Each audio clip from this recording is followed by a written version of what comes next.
अस्सलाम वालेकुम गाइस। तो आज मैं 10th क्लास की फ़िज़िक्स के बारे में आपको रिव्यू देती हूँ कि इसमें कौन से चैप्टर हैं और आगे इसकी डिटेल।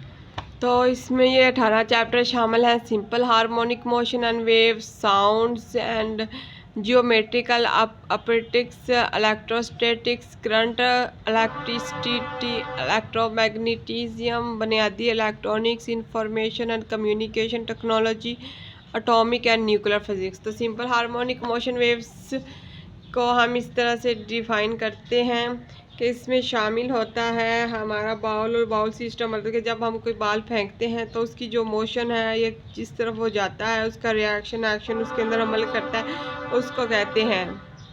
इसके अंदर शामिल है डैम्प्ड ऑसिलेशन, वेव मोशन, और उसके बाद मैकेनिकल वेव्स की कितनी इकसाम्स होती हैं, और इंतकाल बजरिया वेव एनर्जी के ज़रिए जो हम ज़राए मुंतकिल एनर्जी मुंतकिल करते हैं एक से दूसरी की तरफ। रैपल टैंक जिसके अंदर हम एक अज़ा को अच्छे तरीके से उसकी डिफ्रैक्शन और उसकी व्यू वेव्स को देखते हैं किस तरह से एक सतह से दूसरे सतह में जाते हैं। तो आगे हम डिस्कस करते हैं साउंड में क्या क्या चीज़ें शामिल हैं। तो साउंड वेव्स में शामिल है साउंड वाइब्रेटिंग जिस्म से पैदा होता है, और ये वाइब्रेटिंग सिस्टम इसके साउंड की इकसाम कितनी होती हैं, और साउंड की लॉन्गिट्यूडनल न्यूट मतलब कि उसकी नेचर, साउंड वेव्स की जो नेचर होती है वो कितनी होती है।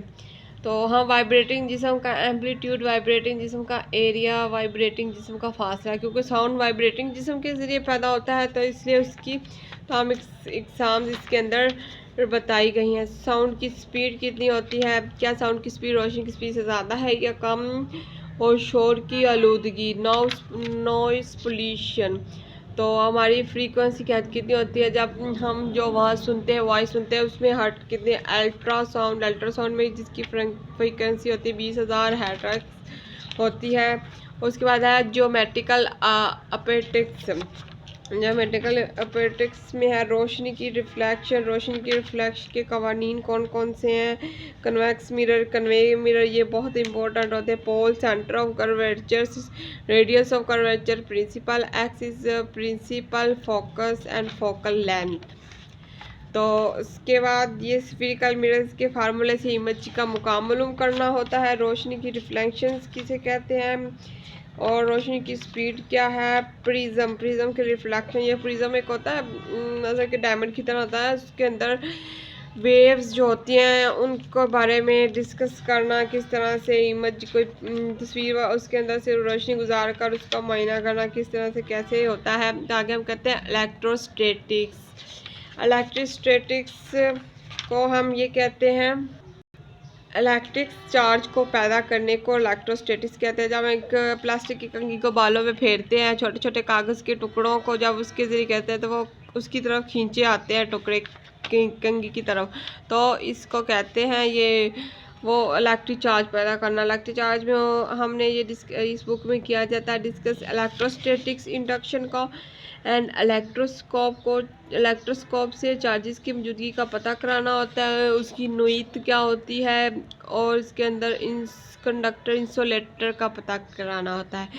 तो कॉलम का कानून बहुत इंपॉर्टेंट है, और इसके अंदर इलेक्ट्रिक फील्ड इंटेंसिटी, ये मोस्ट इंपॉर्टेंट कोर्सेज होते हैं। इलेक्ट्रोस्टैटिक्स पोटेंशियल के बारे में हमें बताया जाता है, कैपेसिटर्स और कैपेसिटी स्टैंड्स को आगे हम डिस्कस करते हैं। करंट इलेक्ट्रिसिटीज़ के किसे कहते हैं, करंट को पहले डिफाइन करते हैं। करंट इलेक्ट्रिसिटी से किसी क्रॉस सेक्शन एरिया में इलेक्ट्रिक चार्ज के बहाव की शरह को करंट कहते हैं। इसमें चार्ज और वक़्त दोनों शामिल हैं, और इसके अंदर कन्वेंशनल करंट होता है जिस बैटरी के पॉजिटिव और नेगेटिव टर्मिनल की तरफ बहता है। वो करंट जो पॉजिटिव से नेगेटिव की तरफ बहता है या नेगेटिव से पॉजिटिव, इसको कन्वेंशनल करंट कहते हैं। करंट की पैमाइश करने के लिए हम एक एक्सपेरिमेंट करते हैं, उसके अंदर हम एक तरफ नाइफ रख देते हैं, इमेटर, लाइट बल्ब और बैटरी, और उसके ज़रिए हम करंट एक दूसरे से गुजारते हैं, तो हमें मालूम हो जाता है कि इलेक्ट्रिक करंट इलेक्ट्रिसिटीज़ कहाँ होती है। एक इलेक्ट्रोमोटिव फोर्स के बारे में डिस्कस करेंगे, ये एनर्जी जो बंद सर्किट में से गुजरने के लिए बैटरी यूनिट पॉजिटिव चार्ज को मुहैया करती है, उसे इलेक्ट्रोमोटिव फोर्स कहते हैं। ओहम का कानून में ये होता है किसी कंडक्टर के टेम्परेचर और तिबी हालत में तब्दीली रोनुमा ना हो, और उसके अंदर V is equal to IR, इसको IR पोटेंशियल कहते हैं। तो resistivity, ohmic and non ohmic conductor की खसूसियात। तो कंडक्टर इंसुलेटर होते हैं, कंडक्टर्स और इंसुलेटर्स के बारे में, इसके अंदर रजिस्टर्स को जोड़ने के तरीके होते हैं, 2-3 रजिस्टर का सीरीज जोड़, इसका मौसर रजिस्टर, ये सारे मैथमेटिकल फॉर्म के तौर पर इसको हल किया जाता है। इलेक्ट्रिकल एनर्जी और जोल का कानून, इसमें इलेक्ट्रिक करंट की वजह से हीट एनर्जी पैदा होती है, और इसमें मुरब्बे को I, रजिस्टर्स को R, वक़्त को T के साथ ही डिफाइन किया जाता है। इलेक्ट्रिक पावर, इकाई वक्त में इलेक्ट्रिक चार्ज से हासिल की जाने वाली एनर्जी को इलेक्ट्रिक पावर कहते हैं। उम्मीद है आप लोग को समझ आ गई होगी। मिलते हैं नेक्स्ट वीडियो में, तब तक के लिए अल्लाह हाफिज़।